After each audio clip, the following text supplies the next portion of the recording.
Hello guys, welcome to my channel. बहुत बहुत स्वागत है आपका मेरे चैनल पर। आज हम एक जनरल कलेक्टिव रीडिंग कर रहे हैं कि कौन है वो व्यक्ति जो आपके प्रति जलन से भरा हुआ है। किसको जलन है आपसे? Who is jealous of you. General collective timeless reading है। प्लीज़ जो रेजोनेट करे वो लीजिए, बाकी आप दूसरे व्यूअर्स के लिए छोड़ सकते हैं। देखते हैं क्या आता है। Divine ancestor master spirit guide, please messages को निकालने में मेरी हेल्प कीजिए। The world, the fool, high priestess, emperor, 4 of cups, star, king of cups,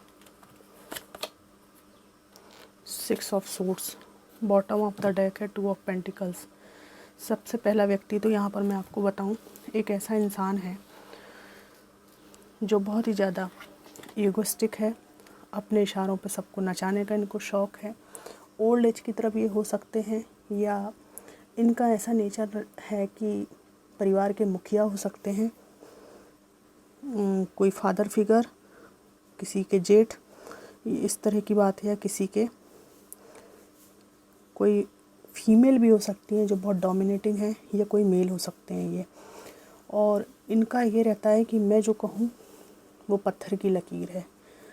भले ही इनके निर्णय दूसरों के लिए कई बार घातक सिद्ध हुए हों, लेकिन ये अपने आप को बहुत ज़्यादा परफेक्ट समझते हैं।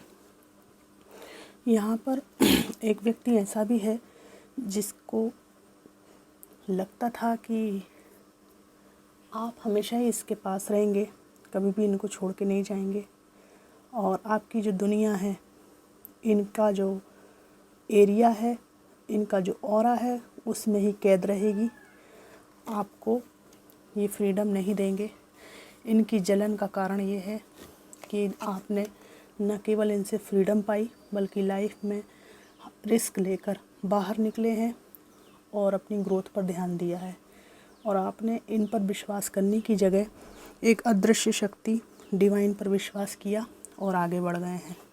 ठीक है, तो आपकी ऐसी स्वतंत्र एनर्जी को देखकर इस व्यक्ति को जलन होती है।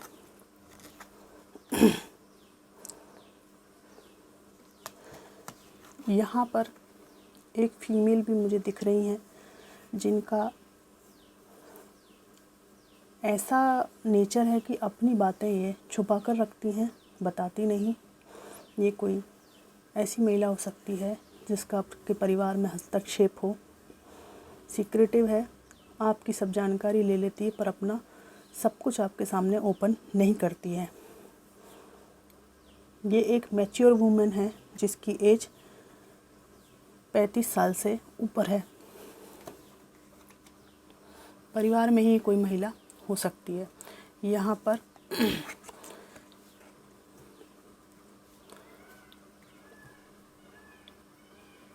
एक ऐसी भी बात है कि आपको किसी ने लव ऑफ़र दिया था जिसको आपने रिजेक्ट किया है। इस व्यक्ति को अपने आप पर बहुत अहंकार है कि मेरे पास बहुत सारे ऑप्शंस हैं। ये कोई आपके लवर हो सकते हैं, कोई ऐसे पर्सन जिनको आप पसंद नहीं करते हैं वो हो सकते हैं, कोई भी ऐसा व्यक्ति जिसने आपको लव ऑफ़र दिया था। यहाँ पर आपसे जलने वाले कुछ ऐसे लोग भी हैं जो आपकी ग्रोथ से और आपको जो कुछ भी ईश्वर ने दिया है उस संपन्नता से जलते हैं, और आपके लगातार प्रोग्रेस से इनको कोफ्त मचती है, क्योंकि इन्हीं लोगों ने एक टाइम आपको बर्बाद देखा है। यहाँ पर एक ऐसा व्यक्ति भी है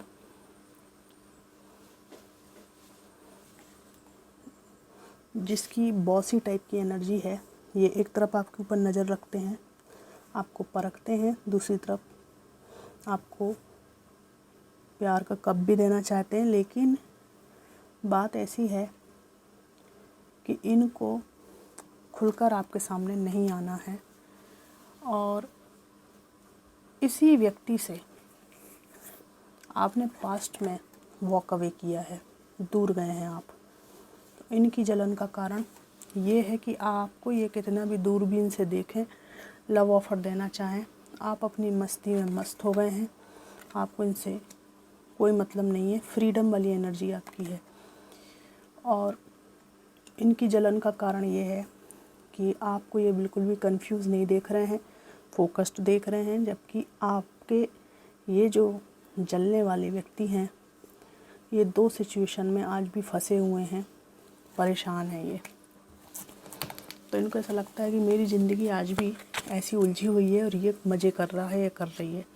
इनकी जलन यहाँ तक पहुँच गई है कि उस जलन की वजह से ये खुद ही बंध चुके हैं, परेशान हैं, स्टक हैं। इनको कुछ समझ में नहीं आता कि लाइफ में क्या करना चाहिए, क्या डिसीजन लेना चाहिए।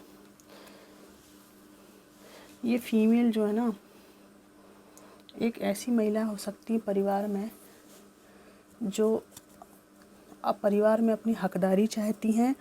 इसके अलावा ये आपको परिवार से कुछ भी नहीं देना चाहती।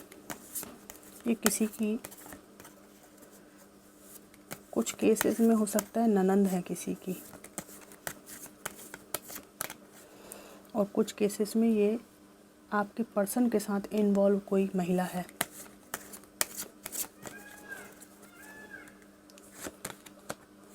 यस, थर्ड पार्टी है, ठीक है। ये थर्ड पार्टी हर चीज़ पर कब्जा चाहती है, लेकिन आपकी तरफ कुछ भी आपकी पसंद है ऐसा ये नहीं चाहती हैं, ठीक है। आपके प्रति जलन का कारण ये है कि इनकी ज़िंदगी में हमेशा ही एक बर्डन बना रहता है, तनाव बना रहता है, और ये कुछ भी करने में आगे बढ़ते हैं तो इनको असफलता ही मिलती है। जीवन बोझिल है, उदास है। वहीं आपका जीवन जो है सुधर गया है। कई बार इन्होंने आपको बार बार इन आउट करने की कोशिश की, ये बोझा आपके ऊपर डालने की कोशिश की, लेकिन आपने अपनी ग्रोथ को अच्छी तरह से अचीव कर लिया है।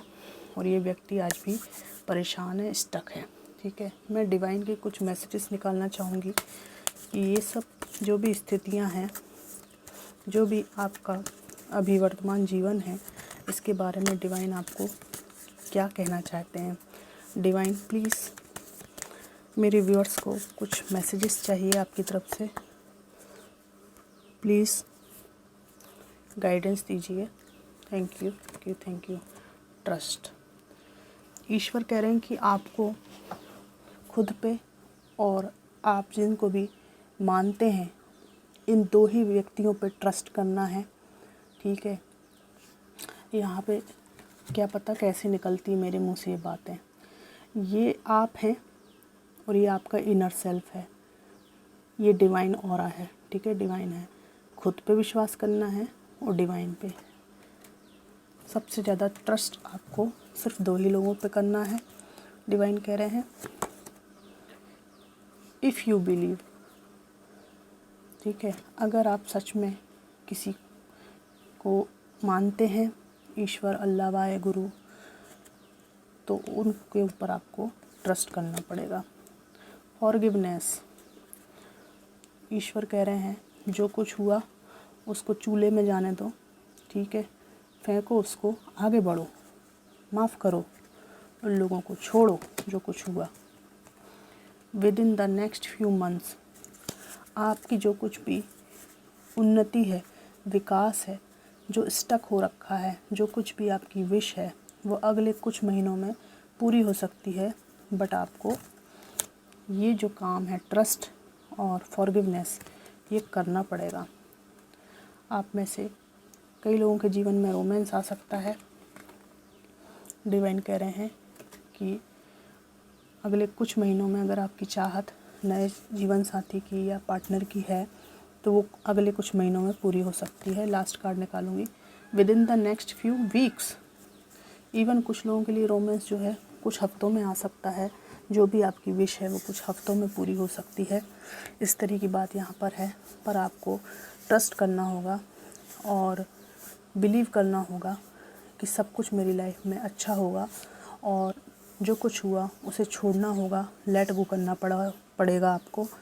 तब ये स्थितियाँ आपके लिए कुछ हफ्तों में, कुछ महीनों में क्रिएट हो सकती हैं।